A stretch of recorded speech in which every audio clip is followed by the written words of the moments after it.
Hey guys, today I wanted to discuss a few tips and some knowledge that I have of Cuisine Royale and just Battle Royales in general.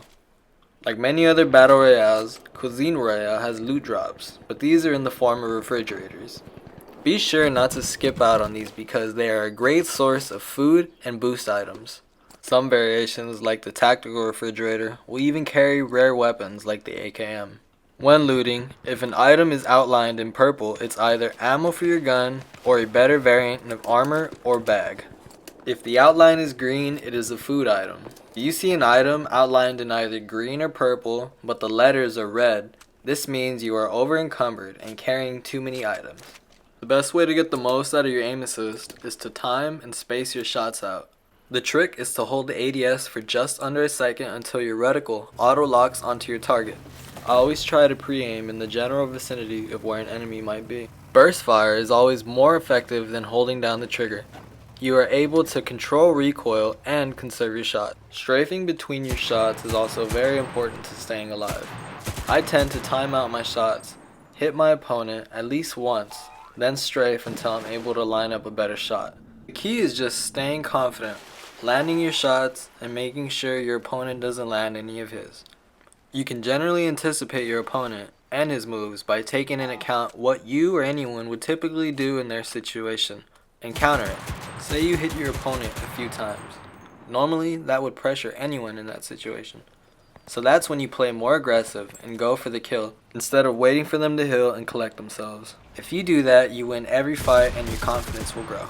Adjust your sensitivity if necessary, but remember, you want to be able to hit your opponent. So a fast sensitivity isn't always the best. Try and find a good middle ground. I usually play around a 6 or 7 x-axis sensitivity. My y-axis is usually at default or 1 or 2 points lower than my x-axis. And this, of course, is all personal preference. Melee weapons are pretty self-explanatory. You start off with your standard knife and are able to upgrade to either an axe or an uber pan of reflection. The axe does 30 damage, typically a one-hit kill if the opponent isn't using a tough Cuban cigar. However, the uber pan is a one-hit kill every time, dishing out 50 damage per hit. The uber pan can be found as floor loot or in premium and Cuisine Royale fridges. They're typically 3 to 5 pans per game. Your full-powered rifles include the Kar 98K, the Mosin Nagant, the M1903 Springfield, the SVT-40, the Gewehr 41 and 43, the M1 Grand, the AVS-36, and the FG-42. These rifles all do 15 damage per shot with the exception of the Gewehr 41 and the Gewehr 43, as well as the FG-42. These three weapons do only 14 damage per shot. The next category is the intermediate powered rifles, which include the M1 Carbine, the STG-44, and the AKM. The M1 does 8 damage per shot, the STG does 9 damage, and the AKM does 10. Next is the shotguns, which include the M30 Luftwaffe Drilling and Browning Auto 5. The Drilling is a double barrel but only needs one bullet to do the job. Not really good more than 5 yards away. The Browning is a 12 gauge shotty with 5 rounds in the clip, better at close to medium range. The pistols include the P08 Luger, the Colt M1911, the TT, the Mauser C96, and the Walter P38. These all have roughly the same stats and ammo count per clip. My personal favorite is the P08 Luger. I highly recommend carrying a loaded pistol at all times in battle because you never know when you're going to be out of ammo on both your main weapons and need to defend yourself in a flash. Pistols have time and time again saved me from dying when I've completely potatoed away all my shots on my main weapons.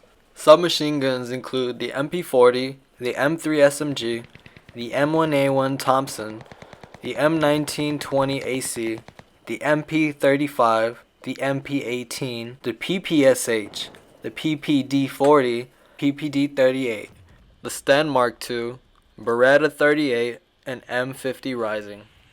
I recommend using the M3 SMG for its little to no recoil and 30 round clip. If you're having trouble tracing your target or seeing them when you ADS, I recommend using the MP18 since it has a very small iron sight and isn't clunky with 32 round clip. Overall, the SMGs are balanced and equally do the same amount of damage as others in its class. The LMGs include the MG42, the DP27, and the Browning M1918. The MG42 has two variations, the mounted one, which can be found in most bunkers, and the mobile one, which is rarely found but holds 50 rounds in it. This weapon is an absolute beast, and I highly recommend using it if you get the chance. Burst fire shots are insane with this weapon as well. The DP27 is much like the MG, very rare spawn rate, and it only comes with one clip, so you must use your shots wisely. It also has a slightly lower clip size at 47 bullets. The Browning is a 20 round clip weapon with the same damage as the other LMGs and is more common to find. Armor in this game works the same as other BRs, but the level variation is that some lower level armors are comprised of pots and pans taped to your body, which will clink and clank as you run, which will allow other players to hear you approach. Sprinting in armor will also drastically drain your stamina, more so than if you're running without armor. A good way to kind of negate the rapid stamina depletion, you can use the oxygen tank boost item, and it will drastically reduce stamina loss. Types of armor that I would prefer would be the Eagle Low chest piece, the US Tac Vest, Second Chance Vest, and the Neville 4. These are real military vetted armors and will not clink and clank as you run, but will still deplete your stamina the same way. Head armor is the same as body armor. You always want to go for the one that doesn't make as much noise. My best headpiece would be the Stahlhelm or the Brody helmet. There are different types of food which all heal you in different amounts, and some take up more bag space than others, and some even take longer to eat than others. Here's a look at each of the food items, as well as time to eat, health acquired from eating, and bag space the food product takes up. Speaking of bag space, you're going to want to find yourself something to carry all your loot in, and that's where small, medium, and large bags come in.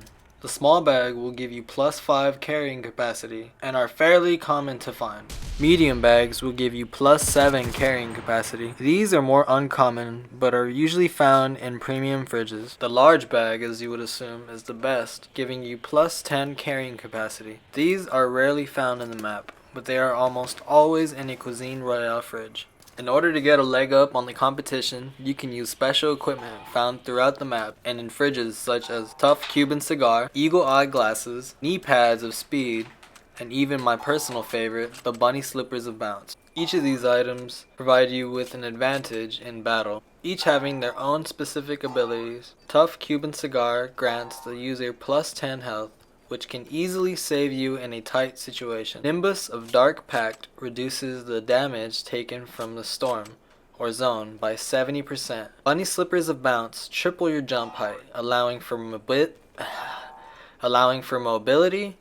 and just an overall advantage.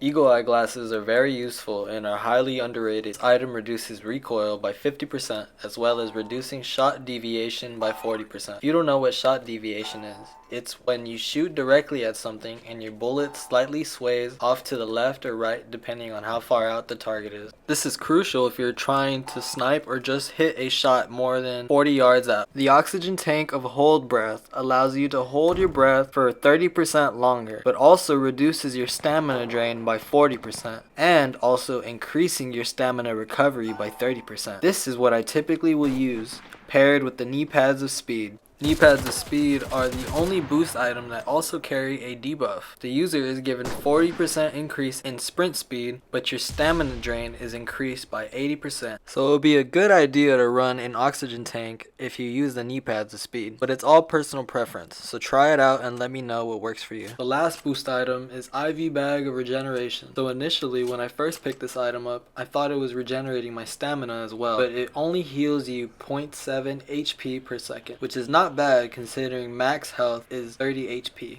40 if you use the tough Cuban cigar. I hope this was informative and at least a little bit helpful. I was asked to make this in the morning and so I spent my whole day putting it together. I hope you enjoyed it, and if you could leave a comment and like the video, it'd be really helpful and I'd love to just get to talk to you all. Thanks again.